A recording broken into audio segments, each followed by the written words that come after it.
Hello, ನಮಸ್ತೆ. ಎಂತ ಗೊತ್ತಾ? ಇವಾಗ ಗಣೇಶ ಚತುರ್ಥಿ ಹತ್ರ ಬರ್ತಾ ಇದೆ ಅಲ್ವಾ? ಸೊ ನಾವು ಗಣೇಶನಿಗೆ ತುಂಬ ವೆರೈಟಿ ಆಗಿರುವಂಥ ತಿಂಡಿ ತಿನಿಸನ್ನು ಮಾಡಿ ನೈವೇದ್ಯ ಮಾಡ್ತೀವಿ. ಅದರಲ್ಲಿ ಒಂದು ವಡೆನ ಹೇಗೆ ಮಾಡಂತ ಇವತ್ತು ತೋರಿಸ್ತೀನಿ. ಮೊದಲಿಗೆ 2 ಪಾತ್ರೆ ತೊಗೊಂಡು ಒಂದು ಪಾತ್ರೆಯಲ್ಲಿ ಅಕ್ಕಿನ 5 ಲೋಟ ಅಳ್ಕೊಳ್ಳೋಣ. 2, 3, 4, 5. ಇನ್ನೊಂದು ಪಾತ್ರೆಯಲ್ಲಿ ಅದೇ ಲೋಟದಲ್ಲಿ ಅರ್ಧ ಲೋಟ ಆಗುವಷ್ಟು ಉದ್ದಿನಬೇಳೆನ ಅಳ್ಕೊಳ್ಳೋಣ. ಹಾಗೆ ಉದ್ದಿನಬೇಳೆನ 15ರಿಂದ 20 ನಿಮಿಷ ನೆನೆಸಿಡಬೇಕು. ಅಕ್ಕಿನ ಚೆನ್ನಾಗಿ 2-3 ಸಲ ವಾಶ್ ಮಾಡಿ ಅದನ್ನು ಒಂದು ಒಣಗಿರೋ ಬಟ್ಟೆ ಮೇಲೆ ಹರಗಬೇಕು. ಸ್ವಲ್ಪ ನೀರಂಶ ಆರಬೇಕದು. ಸೊ ನೀಟಾಗಿ ಹರಗಿಟ್ಕೊಳ್ಳೋಣ.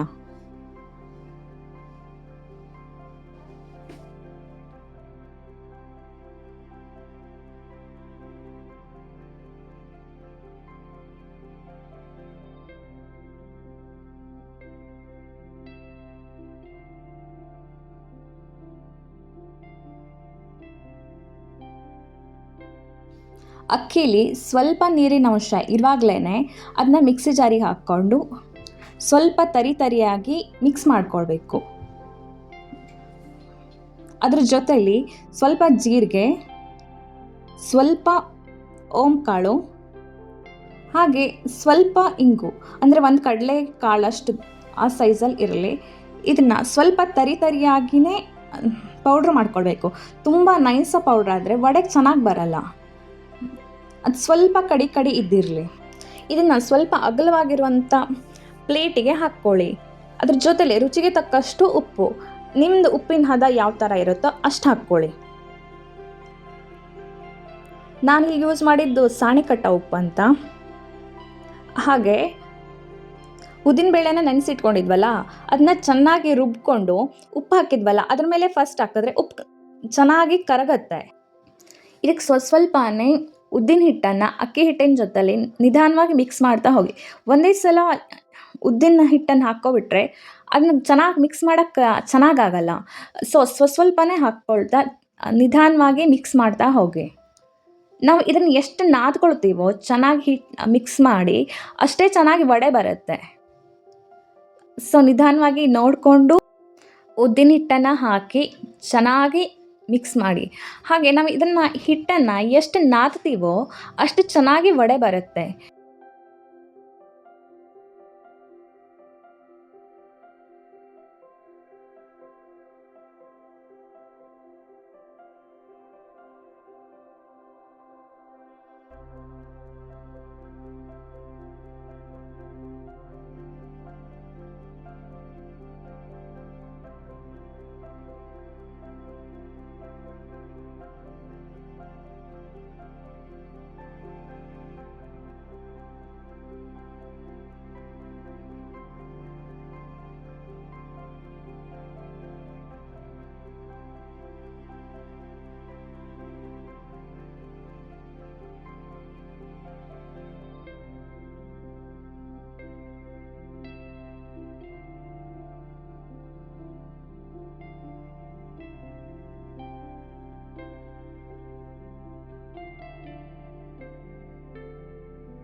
ವಡೆ ಹಿಟ್ಟು ಸಾಫ್ಟಾಗಿಯೇ ಇರಬೇಕು. ಚಪಾತಿ ಹಿಟ್ಟಿರುತ್ತಲ್ಲ ಅಷ್ಟೇ ಸಾಫ್ಟಾಗಿರಬೇಕಾಗತ್ತೆ. ಇದನ್ನ 2 ಅವರ್ಸ್ ಬಿಡಬೇಕಾಗತ್ತೆ. ಬಿಟ್ಟಾದಮೇಲೆ ಸಮ್ಟೈಮ್ಸ್ ಏನಾಗುತ್ತೆ, ಹಿಟ್ಟು ಸ್ವಲ್ಪ ಗಟ್ಟಿ ಆಗಿಬಿಡತ್ತೆ. ಗಟ್ಟಿ ಆದಾಗ ಅದಕ್ಕೆ ಬಿಸಿ ನೀರನ್ನು ಸ್ವಲ್ಪ ಹಾಕಿ ಮತ್ತೆ ಕಲಿಸ್ಬೇಕಾಗತ್ತೆ. ಹಿಟ್ಟನ್ನು ಆದಷ್ಟು ಸಾಫ್ಟಾಗಿಯೇ ಮಾಡ್ಕೊಳ್ಳಿ. ಸ್ವಲ್ಪ ಹಿಟ್ಟು ಗಟ್ಟಿ ಆದರೆ ವಡೆ ಚೆನ್ನಾಗಿ ಬರಲ್ಲ. ಸೊ ಸಾಫ್ಟಾಗಿಯೇ ಇರಲಿ. ಕೈಗೆ ಸ್ವಲ್ಪ ಎಣ್ಣೆ ಹಚ್ಕೊಂಡು ಚಿಕ್ಕದಾಗಿ ಉಂಡೆ ಮಾಡಿ ಮತ್ತು ಅದನ್ನ ತಿಕ್ಕಬೇಕು. ನಾವು ಎಷ್ಟು ಉಂಡೆನ ತಿಕ್ತೀವೋ ಅಷ್ಟು ಒಳ್ಳೆಯದು.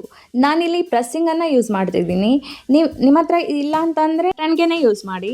ಆದರೆ ಲಟ್ಟಣಿಗೆಗೂ ಸ್ವಲ್ಪ ಎಣ್ಣೆನ ಸವರ್ಕೊಳ್ಳಿ, ಆಗ ಹಿಡ್ಕೊಳ್ಳಲ್ಲ, ಚೆನ್ನಾಗಿ ಬರುತ್ತೆ. ಇದು ತುಂಬ ದಪ್ಪ ಇರಬಾರ್ದು, ಮೀಡಿಯಮ್ ಸೈಜಲ್ಲಿ ಇರಲಿ. ತೋರಿಸ್ತೇನೆ ನೋಡಿ. ಹಾಗೆ ಇದಕ್ಕೆ ಮಿಡ್ಲಲ್ಲಿ ಒಂದು ಹೋಲ್ ಮಾಡ್ಕೊಳ್ಳಿ. ಇದಕ್ಕೆ ಸ್ವಲ್ಪ ಜಾಸ್ತಿ ಎಣ್ಣೆ ಬೇಕಾಗುತ್ತೆ. ನಾನು ಯೂಸ್ ಮಾಡೋದು ಕೊಬ್ಬರಿ ಎಣ್ಣೆ, ತುಂಬ ಟೇಸ್ಟಿಯಾಗಿ ಬರುತ್ತೆ. ಸ್ವಲ್ಪ ಎಣ್ಣೆ ಯೂಸ್ ಮಾಡಿದ್ರೆ ಕೈಗೆ ಅಂಟ್ಕೊಬಿಡುತ್ತೆ, ಎಣ್ಣೆಗೆ ಬಿಡೋಕ್ಕಾಗಲ್ಲ. ಸ್ವಲ್ಪ ಜಾಸ್ತಿ ಎಣ್ಣೆ ಹಾಕ್ಕೊಳ್ಳಿ. ಇದಕ್ಕೆ ಎಣ್ಣೆನ ತುಂಬ ಹೈ ಫ್ಲೇಮಲ್ಲಿ ಇಟ್ಕೊಂಡಿರಿ, ತುಂಬ ಕಾದಿರಬೇಕಾಗುತ್ತೆ. ಸ್ವಲ್ಪ ಬ್ರೌನ್ ಕಲರ್ ಆಗೋ ತನಕ ಕರಿಬೇಕು.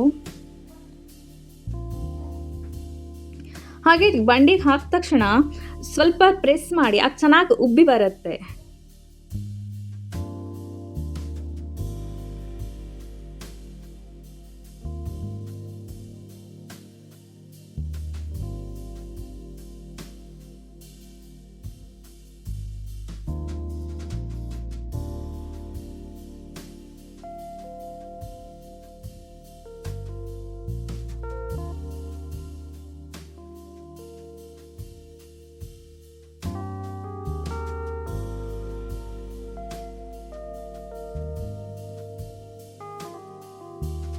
ನೋಡಿ ಎಷ್ಟು ಚೆನ್ನಾಗಿ ಉಬ್ಬಿದೆ. ಹಾಗೆ ಸ್ವಲ್ಪ ಮುಳ್ಳು ಮುಳ್ಳು ಕೂಡ ಇದೆ. ತುಂಬ ಕ್ರಿಸ್ಪಿಯಾಗೂ ಬಂದಿದೆ. ಈವ್ನಿಂಗ್ ಟೈಮಲ್ಲಿ ಆ್ಯಂಡ್ ಊಟದ ಜೊತೆಲಿ ತುಂಬ ಚೆನ್ನಾಗಾಗತ್ತೆ ತಿನ್ನೋಕ್ಕೆ, ತುಂಬ ಟೇಸ್ಟಿ ಅನಿಸುತ್ತೆ. ಇದನ್ನ ಇನ್ನೂ ಟೇಸ್ಟಿಯಾಗಿ ತಿನ್ನಬೇಕು ಅಂದರೆ ವಡೆನ ಸ್ವಲ್ಪ ಚಿಕ್ಕದಾಗಿ ಪುಡಿಯನ್ನು ಮಾಡ್ಕೊಳ್ಳಿ. ನೀವು ಎಷ್ಟು ಪುಡಿ ಮಾಡ್ಕೊಳ್ತೀರೋ ಅಷ್ಟು ಚೆನ್ನಾಗಿ ಬರುತ್ತೆ. ಸೊ ನೀಟಾಗಿ ಸಣ್ಣ ಪುಡಿಯನ್ನು ಮಾಡ್ಕೊಳ್ಳಿ.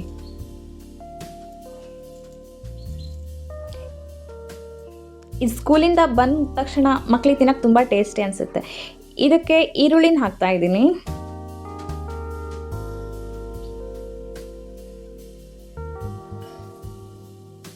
ಟೊಮೆಟೊ ಆ್ಯಂಡ್ ಕೊತ್ತಂಬರಿ ಸೊಪ್ಪು, ಹಾಗೆ ಸ್ವಲ್ಪ ಲಿಂಬೆ ಹುಳಿ, ಹಾಗೆ ಸಾಂಬಾರನ್ನ ಹಾಕ್ತಾಯಿದ್ದೀನಿ.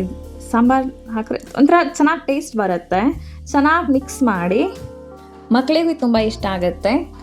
ಈ ವಿಡಿಯೋ ಇಷ್ಟ ಆದರೆ ಲೈಕ್ ಮಾಡಿ, ಶೇರ್ ಮಾಡಿ. Thank you.